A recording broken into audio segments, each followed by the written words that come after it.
ले आया, हमारा हाथ कांप गया, हम कैसे फीस ले लेंगे यहाँ पर। ये है खान सर। जी हाँ, वो कपिल शर्मा जो अपनी बातों से पूरी दुनिया को हंसाते हैं। लेकिन जब कपिल शर्मा शो में खान सर पहुंचे और अपनी बातें सुनाए तो उनकी बातें सुनकर कपिल शर्मा की भी आंखें डबडबा गई। क्या बोले खान सर, आइए सुनते हैं। ने कहा कि सर शाम वाले बैच को ना मॉर्निंग में कर दीजिए। हम कहे बाबू तो इतना सबके इंडिविजुअल से तो बैच ट्रांसफर नहीं, क्या प्रॉब्लम है। उसने कहा ना शाम में हमको दूसरे के यहाँ बर्तन मांजने जाना होता है।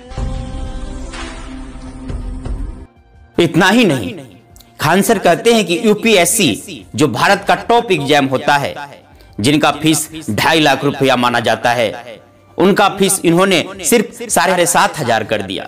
ये बात सुनकर के शो में बैठे कोई भी व्यक्ति का हाथ रुका नहीं ताली बजाने से। और क्या कहते हैं सुनिए। एक लड़का बेचारा नदी से बालू निकालता था और वो बालू को भरता था, फिर नाव बालू को किनारे लेके बेचती थी और वो बालू भरता था, उससे मेरी फीस ले आया, हमारा हाथ कांप गया, हम कैसे फीस ले लेंगे यहाँ पर।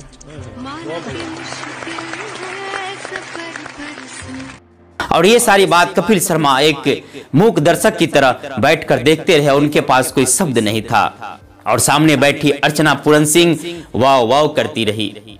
और बात सिर्फ इतना ही नहीं है, खान सर को एक जगह से 108 करोड़ का ऑफर आया था, लेकिन खान सर ने एक झटके में उनके पैसे को ठुकराते हुए ये कह दिया कि हम तो गरीब बच्चों को ही पढ़ाएंगे, अपनी पैसा अपने पास रखो। खान सर का बिहार और भारत ही नहीं पूरी दुनिया में यूट्यूब पर दुनिया में सबसे बड़ा एजुकेशन चैनल है। और उनका कहना है कि पैसों की तंगी के कारण भारत का कोई भी बच्चा आगे पढ़ने से वंचित नहीं रह सकता। आइए आप भी सुनिए।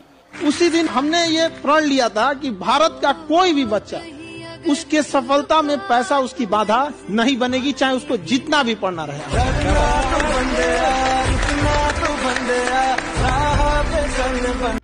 और खान सर बहुत सारे बच्चे को, गरीब बच्चे को फ्री पढ़ाते भी है।